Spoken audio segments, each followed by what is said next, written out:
खारगे जी, सोनिया गांधी जी, भूपेश बघेल जी, केसी वेणुगोपाल जी,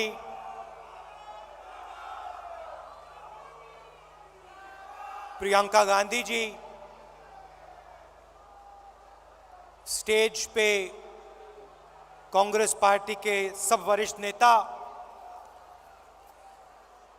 हमारे प्यारे कार्यकर्ता, भाइयों और बहनों, प्रेस के हमारे मित्रों, आप सबका यहाँ बहुत बहुत स्वागत। और जो लोग इस अधिवेशन को टेलीविजन पे अलग अलग स्टेट्स में देख रहे हैं, उनका भी मैं आज यहाँ स्वागत करता हूँ।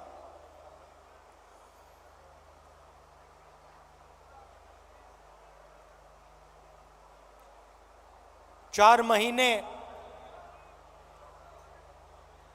कन्याकुमारी से श्रीनगर तक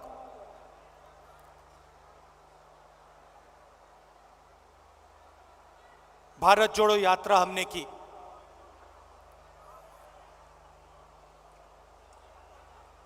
वीडियो में आपने मेरा चेहरा देखा, मगर हमारे साथ लाखों लोग चले थे। हर स्टेट में चले, बारिश में, गर्मी में, बर्फ में, एक साथ हम सब चले।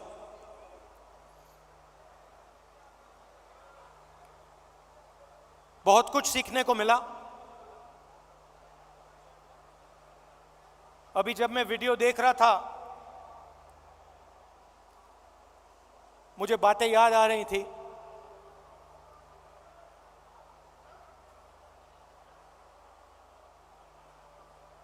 वीडियो में आपने देखा होगा, पंजाब में एक मैकेनिक आकर मुझसे मिला।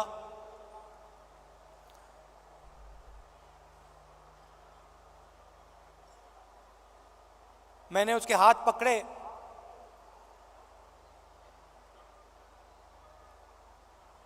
और सालों की जो तपस्या थी उसकी, सालों का जो दर्द था, जो खुशी, जो दुख, जैसे ही मैंने उसके हाथ पकड़े,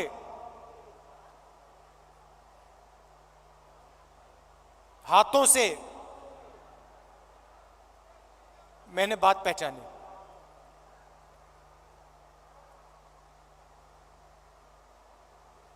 वैसे ही लाखों किसानों के साथ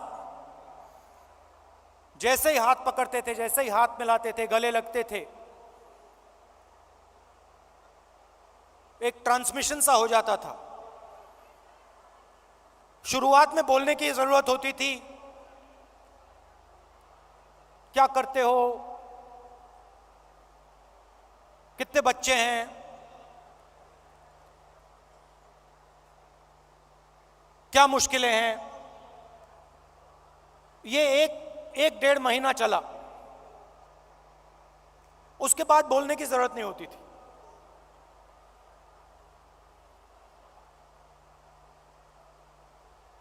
जैसे ही हाथ पकड़ा,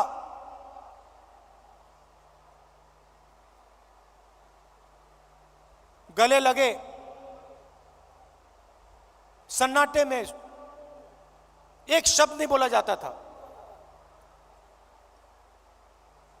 मगर जो उनका दर्द था, जो उनकी मेहनत थी,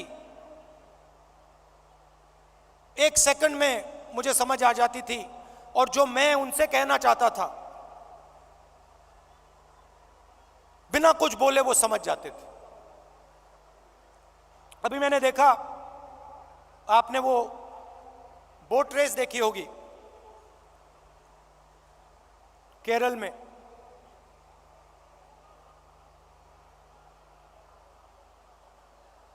उस समय जब मैं बोट में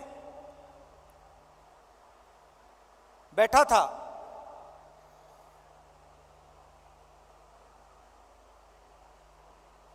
पूरी टीम के साथ मैं रोइंग कर रहा था, मेरे पैर में भयंकर दर्द था। मैं उस फोटो में मुस्कुरा रहा हूं, मगर मेरे दिल के अंदर रोना आ रहा था, इतना दर्द था।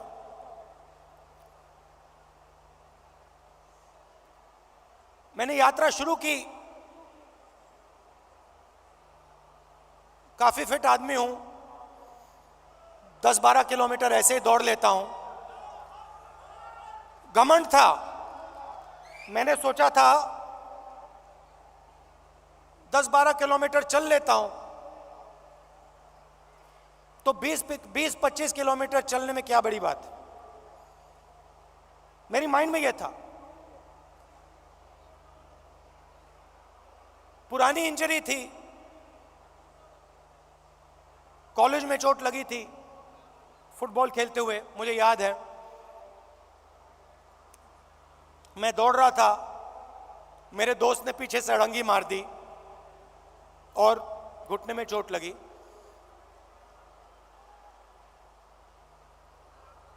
दर्द गायब हो गया था, सालों के लिए दर्द गायब था। और अचानक जैसे ही मैंने यात्रा शुरू की, दर्द वापस आ गया।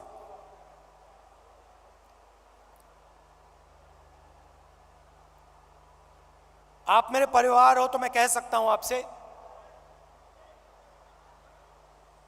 सुबह उठता था, सोचता था कैसे चला जाए, और फिर उसके बाद सोचता था कि भाई 25 किलोमीटर नहीं, 3,500 चलने, केरला की बात है, 3,500 किलोमीटर चलने हैं, कैसे चलूंगा।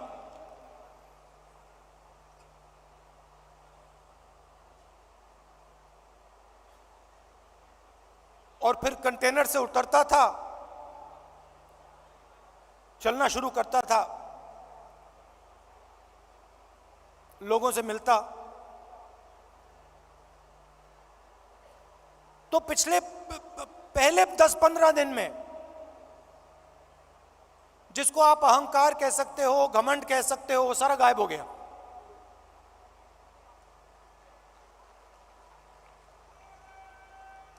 क्यों गायब हुआ?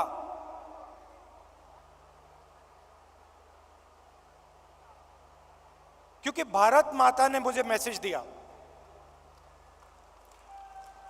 देखो तुम अगर निकले हो, अगर कन्याकुमारी से कश्मीर चलने निकले हो, तो अपने दिल से अहंकार मिटाओ, घमंड मिटाओ, नहीं तो मत चलो। और मुझे ये बात सुननी पड़ी, मुझे ये बात सुननी पड़ी। मुझ में उतनी शक्ति नहीं थी कि मैं इस बात को ना सुनूं। और आस्ते आस्ते मैंने नोटिस किया,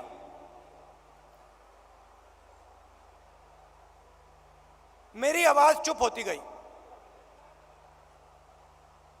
पहले किसान से मिलता था, मैं उसको अपना ज्ञान समझाने की कोशिश करता था। थोड़ी जो मुझ में जानकारी है खेती के बारे में, मनरेगा के बारे में,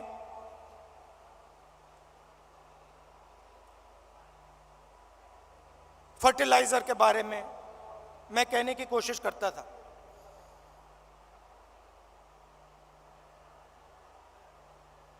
आस्ते आस्ते ये सब बंद हो गया।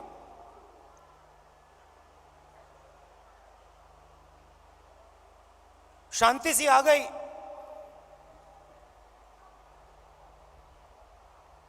और सन्नाटे में मैं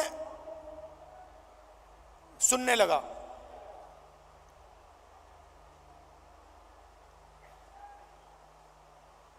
ये आस्ते आस्ते आस्ते आस्ते ये बदलाव आया। और जब मैं जम्मू कश्मीर पहुंचा,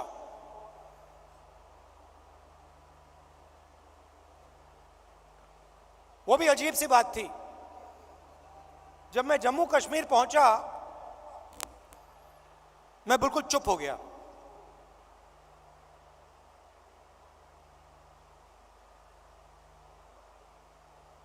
कह लो जैसे मेडिटेशन करता है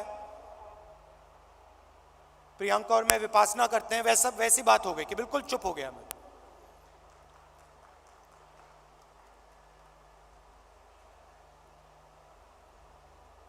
मां बैठी हैं,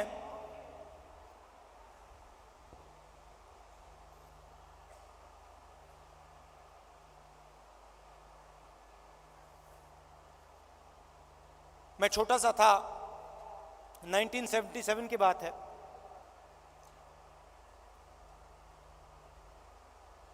चुनाव आया, मुझे चुनाव के बारे में कुछ मालूम नहीं था, 6 साल का था मैं।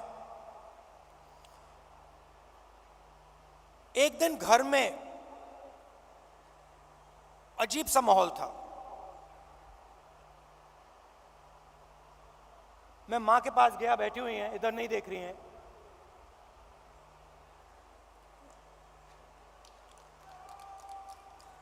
मां के पास गया, मैंने मां से पूछा मम्मी क्या हुआ? और मां कहती हैं हम घर छोड़ रहे हैं। तब तक मैं सोचता था कि वो घर हमारा था।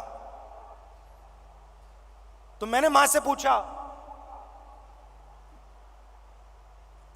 मां हम अपने घर को क्यों छोड़ रहे हैं?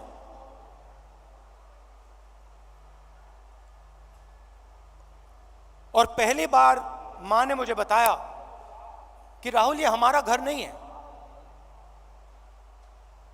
ये सरकार का घर है और अब हमें यहां से जाना है।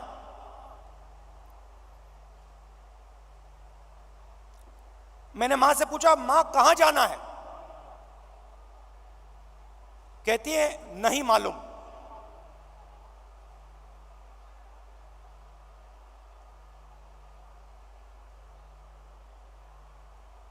नहीं मालूम कहां जाना है। मैं हैरान हो गया।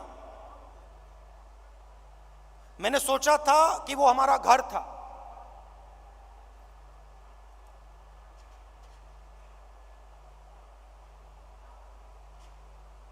बावन साल हो गए,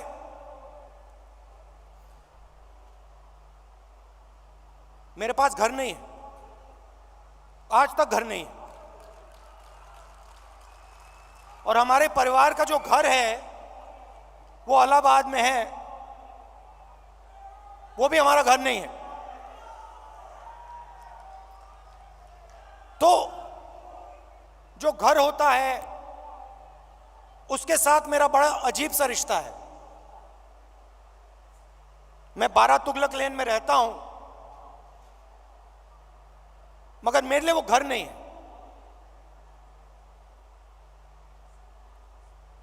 तो जब मैं निकला,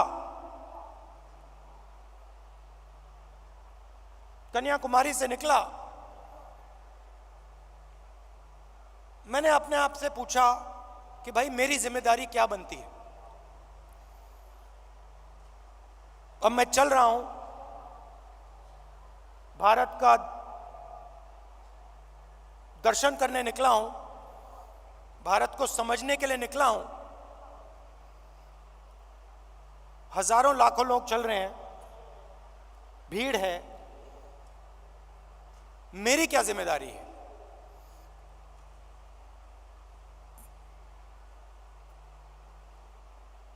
मैंने थोड़ी देर सोचा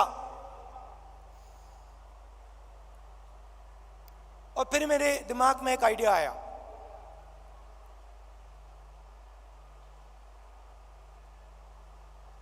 मेरे ऑफिस के लोगों को मैंने बुलाया जो मेरे साथ थे,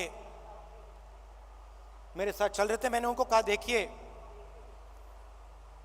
यहां पे हजारों लोग चल रहे हैं, धक्का लगेगा, लोगों को चोट लगेगी, बहुत भीड़ है, हमें एक काम करना है, मेरे साइड में, मेरे सामने 20-25 फुट आगे, इस तरफ 20-25 फुट, इस तरफ 20-25 फुट, ये जो जगह है, ये जो खाली जगह है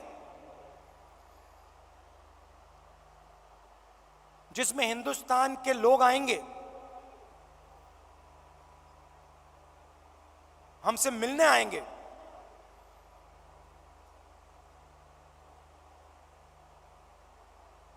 अगले 4 महीने के लिए वो हमारा घर है। मतलब ये घर हमारे साथ चलेगा। सुबह 6 बजे से शाम 7 बजे तक ये घर हमारे साथ चलेगा। और मैंने सबसे कहा देखिए इस घर में जो भी आएगा, अमीर हो गरीब हो,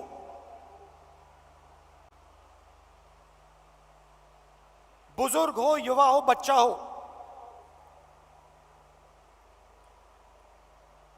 किसी भी धर्म का हो, किसी भी स्टेट का हो, हिंदुस्तान से बाहर का हो, जानवर हो, उसको यह लगना चाहिए कि मैं आज अपने घर आया हूं।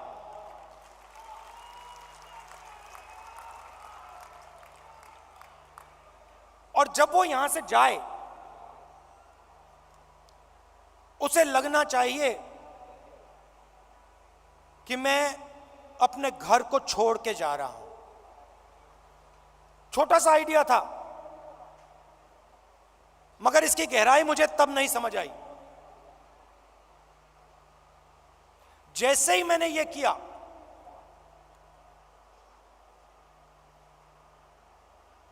जिस दिन मैंने यह किया, उस दिन यात्रा बदल गई, जादू से बदल गई।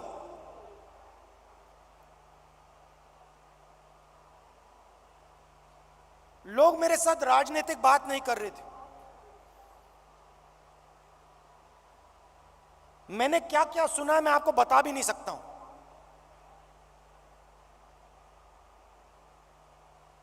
हिंदुस्तान की महिलाओं ने मुझे क्या कहा है इस देश के बारे में, मैं आपको बता नहीं सकता हूं।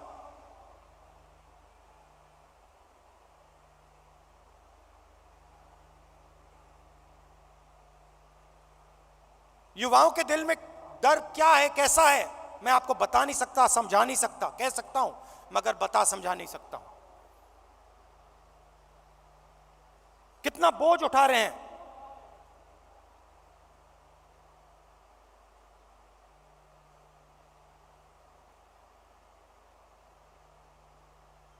तो बिल्कुल रिश्ता बदल गया।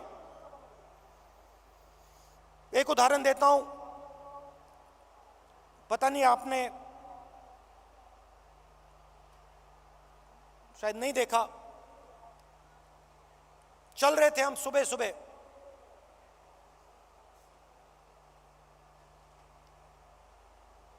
साइड में एक महिला भीड़ में खड़ी थी। झिझक के उसने ऐसे किया मुझे। जैसे ही मैंने देखा मैंने उसको बुलाया। मुझे बात अजीब सी लगी।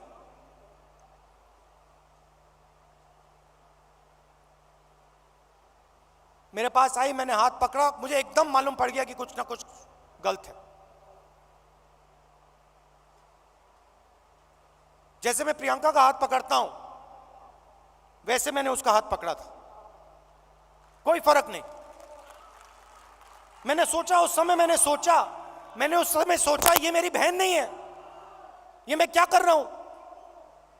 जो मेरा प्यार मेरी बहन के लिए है मैं इसको कैसे दे रहा हूं? अजीब सा लगा।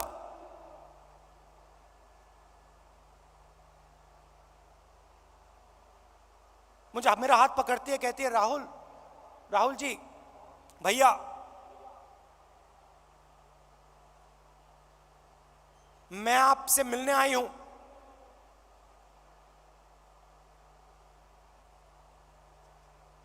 क्या बात है? मेरा पति मुझे मार रहा है, पीट रहा है।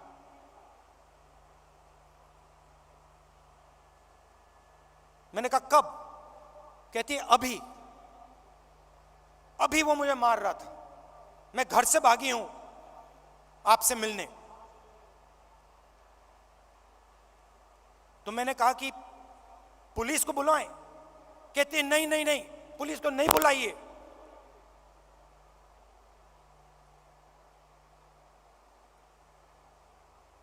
फिर मुझे कहती है अब मैं जा रही हूं वापस, फिर से पिटने जा रही हूं। मगर मैं आपको सिर्फ यह बताना चाहती थी कि मेरे साथ क्या हो रहा है। ये महिला अकेली नहीं है, ऐसी लाखों करोड़ों महिलाएं इस देश में। तो ये सब मुझे सुनने को मिला, और इस घर को हम आस्ते आस्ते आस्ते जम्मू कश्मीर तक ले गए।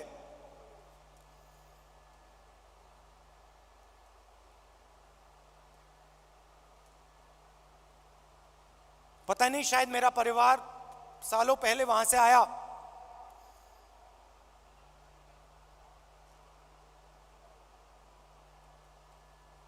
मैंने सोचा कि अजीब सी बात है, कन्याकुमारी से कश्मीर तक मैं ये इस छोटे से घर को ले जा रहा हूं, और यहां मुझे लग रहा है कि मैं वापस अपने घर जा रहा हूं।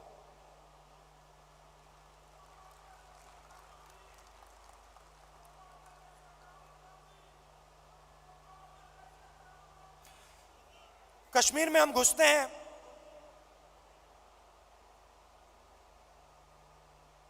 वैली से पहले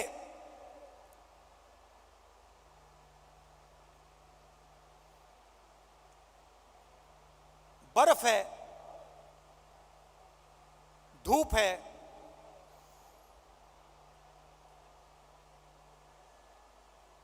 जैसे आज, और हजारों लोग हमारे साथ चल रहे हैं।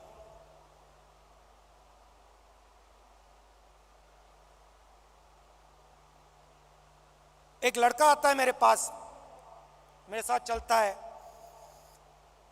और मुझसे कहता है राहुल जी मैं आपसे एक सवाल पूछना चाहता हूं। मैंने कहा क्या? कहता है राहुल जी, जब कश्मीर के लोगों को दुख होता है, जब हमारे दिल में चोट लगती है,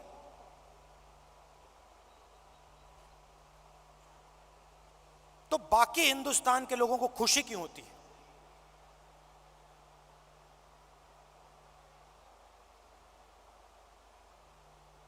मैंने कहा गलतफहमी में हो, ऐसी कोई बात नहीं है। मैं कन्याकुमारी से यहां तक आया हूं, मैं दावा देके कह सकता हूं कि करोड़ों लोगों के दिल में यह भावना नहीं है। करोड़ों लोग हर हिंदुस्तानी के दर्द के साथ, हर हिंदुस्तानी के साथ खड़े हैं। चुने हुए लोग हैं, मैंने कहा चुने हुए लोग हैं जो खुश होते हैं।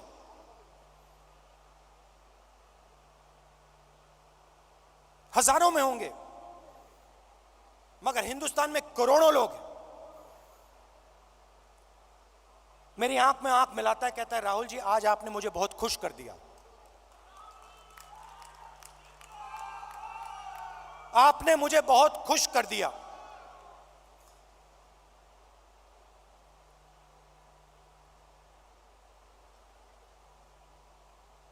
बातचीत करते हुए मैं देख रहा था चारों ओर तिरंगा, सड़क पे तिरंगा, पहाड़ों पे तिरंगा, पीछे तिरंगा, आगे तिरंगा, सब जगह तिरंगा।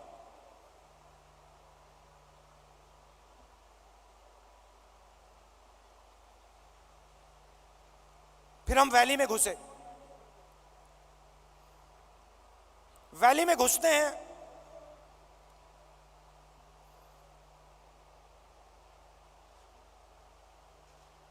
बादल छा जाते हैं,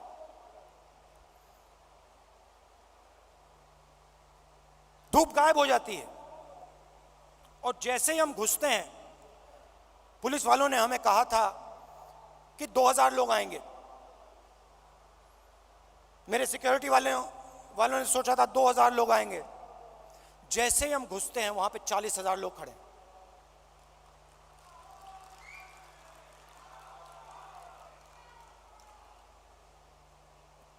जैसे ही पुलिस वालों ने 40,000 लोगों को देखा, रस्सी छोड़ के भाग गए। हम देख रहे हैं, जिसको रोप पार्टी कहते हैं, वो सब गायब हो गई।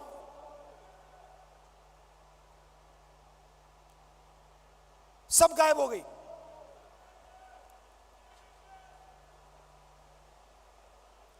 मैं देख रहा था,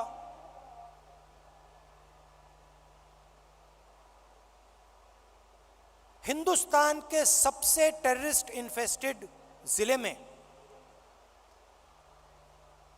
जहां भी आप देखो, तिरंगा तिरंगा तिरंगा तिरंगा तिरंगा, सब जगह। कौन उठाए थे तिरंगा? हमारे पास सिर्फ 125 यात्री थे। कश्मीर के लोग तिरंगा उठाए थे। एक ने नहीं उठाया था, हजारों ने उठा रखा था। और यही कहानी पूरे कश्मीर में, अनंतनाग, पुलवामा, जिसको टेररिस्ट इन्फेक्टेड डिस्ट्रिक्ट कहा जाता है, हर डिस्ट्रिक्ट में पहाड़ों पे, सड़क पे, आगे पीछे तिरंगा। किसके हाथ में? कश्मीरी युवाओं के हाथ में।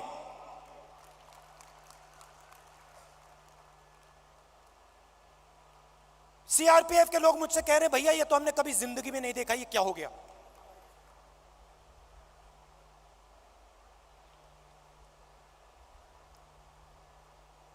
फिर मैं आया, पार्लियामेंट में मैंने प्रधानमंत्री जी का भाषण सुना।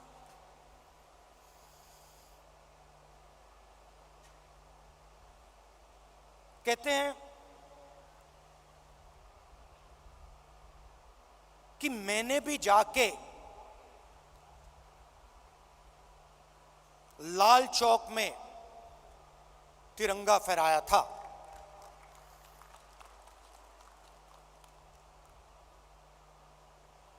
मैं सुन रहा था, मैंने सोचा, देखिए, हिंदुस्तान के प्रधानमंत्री को बात समझ नहीं आई, बात समझ नहीं आई।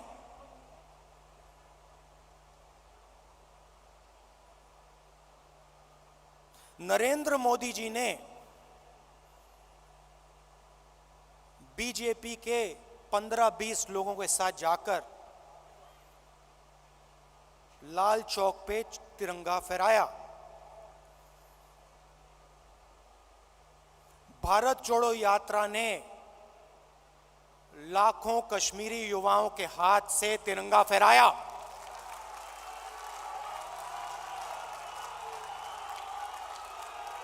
प्रधानमंत्री को फर्क नहीं समझ आया। हमने हिंदुस्तान की भावना, इस झंडे की भावना जम्मू कश्मीर के युवाओं के अंदर डाल दी। आपने अपने झंडे की भावना जम्मू कश्मीर के युवाओं से छीन ली। यह फर्क है हम में और आप में।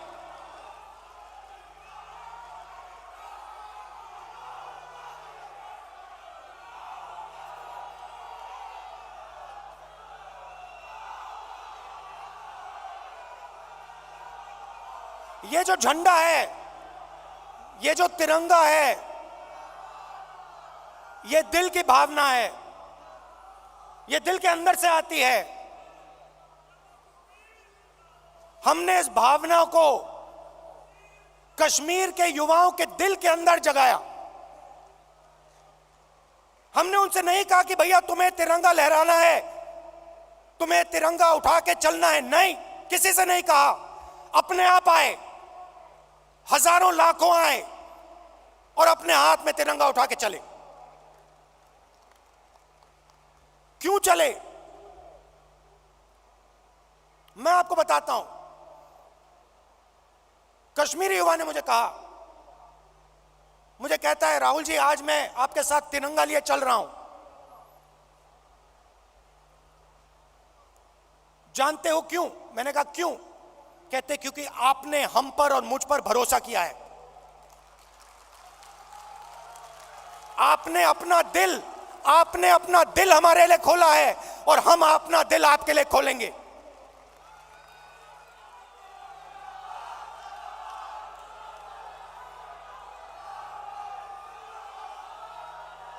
यह फर्क है। हिंदुस्तान एक भावना है, एक सोचने का तरीका है, इज्जत है, आदर है, मोहब्बत है। और ये जो झंडा है, जो तिरंगा है, इसका इस भावना का ये चिन्ह है। और भारत जोड़ो यात्रा ने इस भावना को पूरे देश में फैलाया है। और यह काम राहुल गांधी ने नहीं किया है, यह काम कांग्रेस के कार्यकर्ता ने किया है, कांग्रेस के नेताओं ने किया है, हिंदुस्तान की जनता ने किया है।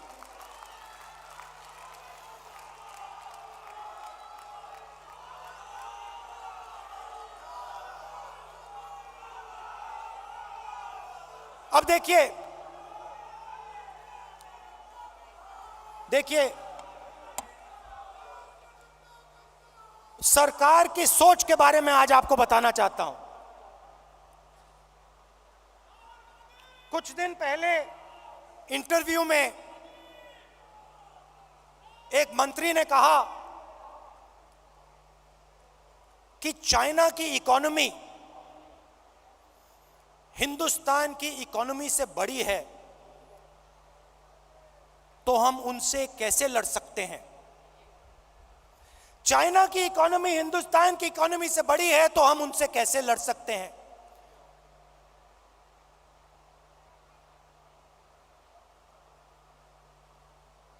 जब अंग्रेज हम पर राज करते थे, क्या उनकी इकोनॉमी हमारी इकोनॉमी से छोटी थी?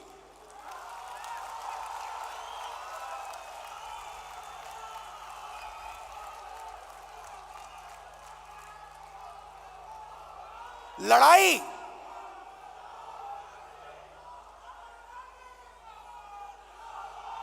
इसका मतलब जो आपसे शक्तिमान है उससे आप लड़ो ही मत, जो आपसे कमजोर है उसी से लड़ो।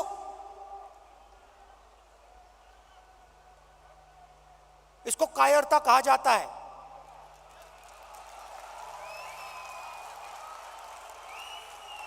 सावरकर की विचारधारा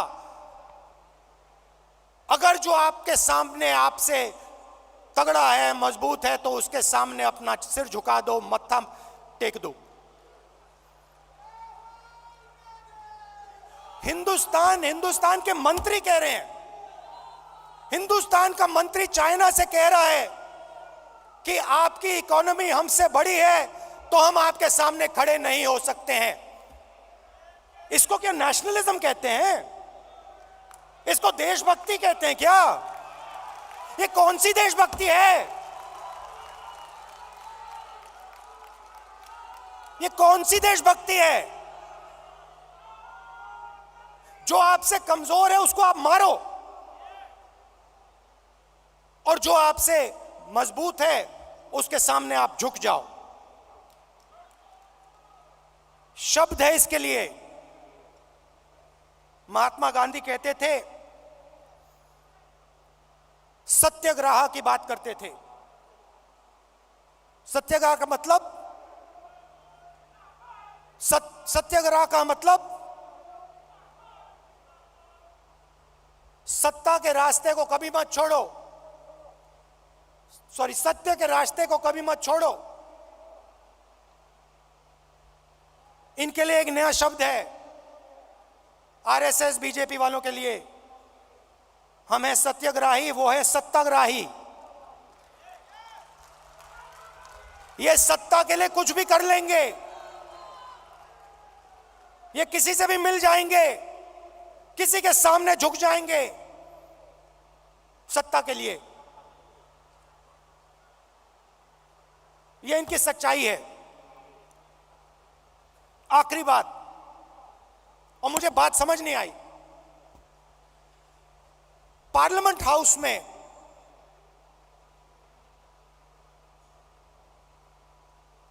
मैंने एक उद्योगपति पे आक्रमण किया, अदानी जी पे मैंने आक्रमण किया। मैंने कहा कि अदानी जी 609 नंबर से दूसरे नंबर तक कैसे पहुंचे।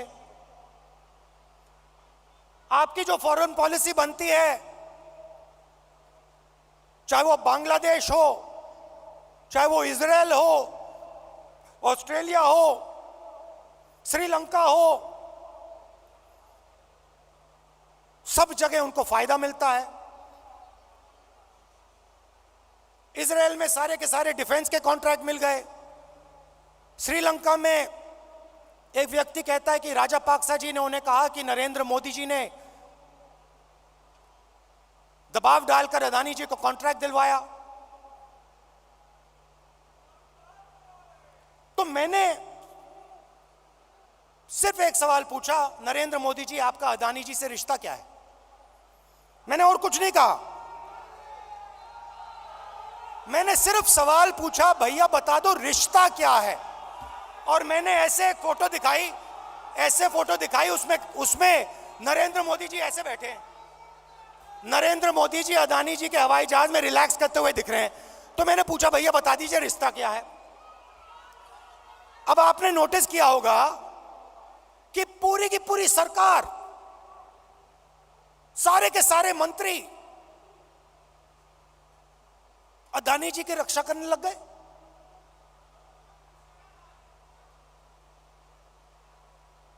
अदानी जी की रक्षा करने लग गए।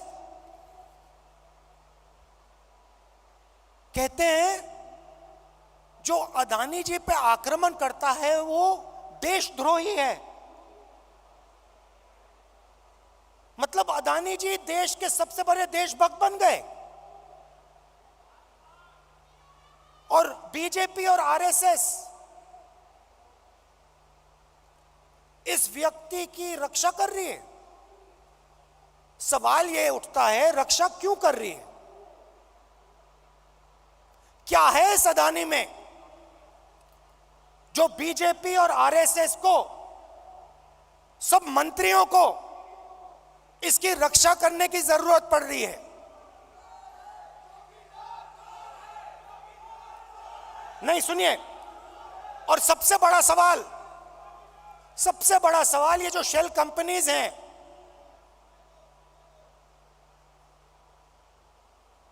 जो हजारों करोड़ रुपया हिंदुस्तान भेज रही हैं, ये किसकी हैं? इसमें किसका पैसा है? अदानी जी डिफेंस इंडस्ट्री में काम करते हैं, डिफेंस इंडस्ट्री में काम करते हैं, और हिंदुस्तान की सरकार को यह भी नहीं मालूम कि अदानी जी की शेल कंपनी है बाहर। इसमें इन्वेस्टिगेशन क्यों नहीं हो रहा? जेपीसी क्यों नहीं हो रही? डिफेंस का मामला है, देश की रक्षा का मामला है, पता तो लगाना चाहिए ये पैसा किसका है, शेल कंपनीज किसकी हैं, मगर नहीं।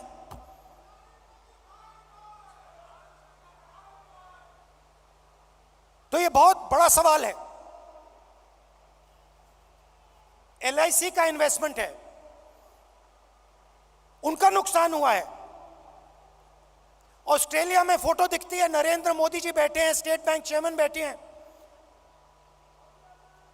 वहां के चीफ मिनिस्टर बैठे हैं, अदानी जी बैठे हैं एक मेज पर। स्टेट बैंक $1 बिलियन का लोन दे रहा है। नरेंद्र मोदी जी उस मेज पे क्यों बैठे हैं? क्या लेना देना नरेंद्र मोदी जी का स्टेट बैंक और अदानी के बीच में? क्या लेना देना? तो ये सवाल हैं, और ये सवाल मैंने पूछे, नरेंद्र मोदी जी से पूछे, बहुत सीधा जवाब था, कोई रिश्ता नहीं है। सिंपल सा जवाब था। हमने पूछा रिश्ता क्या है, नरेंद्र मोदी जी कह सकते थे कोई रिश्ता नहीं।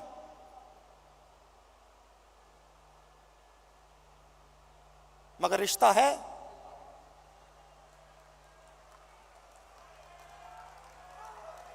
रिश्ता है। भाइयों और बहनों,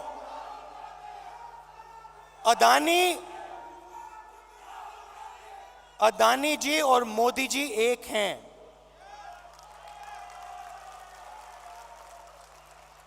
एक हैं। और देश का पूरा धन एक व्यक्ति के हाथ में जा रहा है। Airport, ports, defence, infrastructure, storage, agricultural storage, सेब, हिमाचल प्रदेश में सेब, कश्मीर में सेब, पूरा का पूरा धन एक व्यक्ति के हाथ में जा रहा है। और जब हम प्रधानमंत्री से पूछते हैं ये 609 से 2 कैसे पहुंचा, बस ये बता दीजिए रिश्ता क्या है, हमारी पूरी की पूरी स्पीच एक्सपंज हो जाती है। खारगे जी की पूरी स्पीच एक्सपंज हो जाती है। अदानी जी के बारे में हिंदुस्तान के पार्लियामेंट हाउस में सवाल नहीं पूछा जा सकता है। हम पूछेंगे, एक बार नहीं, हजारों बार पूछेंगे, रुकेंगे नहीं। जब तक सच्चाई नहीं निकलेगी, अदानी जी की सच्चाई नहीं निकलेगी, तब तक हम नहीं रुकेंगे।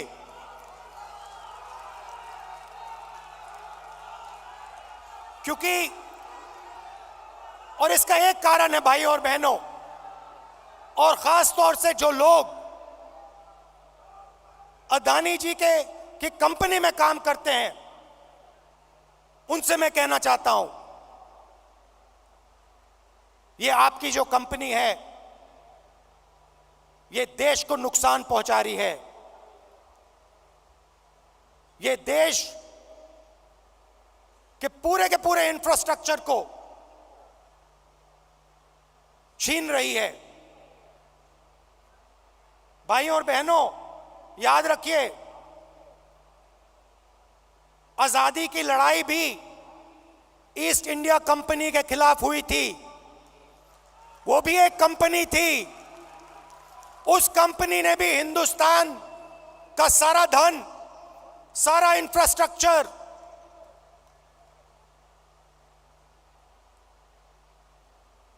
पोर्ट्स, सारा का सारा उठा लिया था। इतिहास रिपीट हो रहा है। इतिहास रिपीट हो रहा है। ये देश के खिलाफ काम हो रहा है, और अगर देश के खिलाफ काम होगा तो कांग्रेस पार्टी खड़ी हो जाएगी, लड़ जाएगी।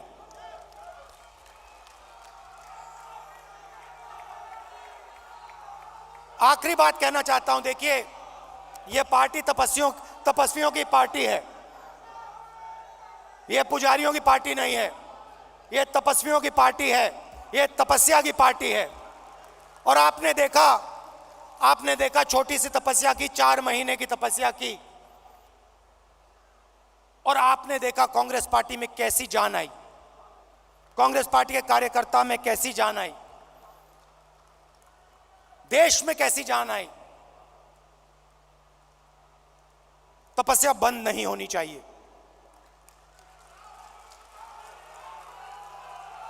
तपस्या बंद नहीं होनी चाहिए। प्रोग्राम चलना चाहिए, तपस्या का प्रोग्राम होना चाहिए, उसमें हर कांग्रेस के कार्यकर्ता को शामिल होना चाहिए, हर नेता को शामिल होना चाहिए। उस प्रोग्राम में दर्द लगना चाहिए, मुश्किल होनी चाहिए, पसीना निकलना चाहिए, चोट लगनी चाहिए। खारगे जी कांग्रेस के प्रेसिडेंट हैं, सीनियर नेता बैठे हैं, तपस्या का प्रोग्राम बनाइए।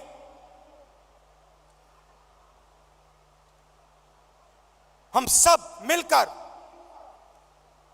तपस्या में शामिल होंगे, अपना खून अपना पसीना इस देश को देंगे।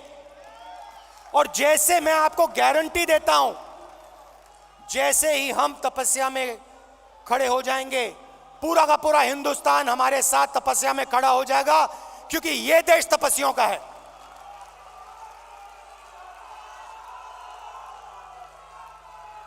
तो प्रोग्राम बनाइए, खारगे जी प्रोग्राम बनाइए, आपकी पूरी की पूरी टीम, जिसमें मैं शामिल हूं, कांग्रेस के सब नेता शामिल हैं, हर एक कार्यकर्ता शामिल है, देश की जनता शामिल है। उस प्रोग्राम को हम चलाएंगे, तपस्या करेंगे, अपना खून पसीना देंगे। बहुत बहुत धन्यवाद। जय हिंद, नमस्कार।